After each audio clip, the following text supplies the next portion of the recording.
করতে হবে।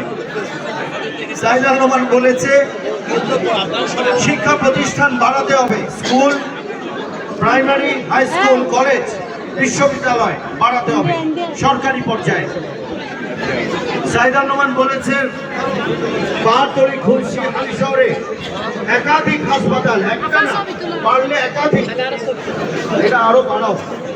আমি নিজে কেন যেন বলছে শুনতে পাচ্ছেন, ওই একই বাড়াও। হ্যালো, হ্যাঁ, একাধিক নাকি হাসপাতাল করতে হবে।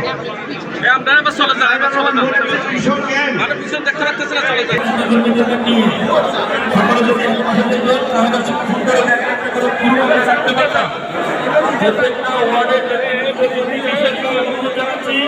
আপনারা আপনাদের ওয়ার্ড ভিত্তিক যত নীতি আছে সকলকে নিয়ে যদি আলাদাভাবে গ্রুপ করে দাঁড়ান তাহলে আমরা একটা করে গ্রুপ রাখতে পারতাম সুশৃঙ্খলভাবে।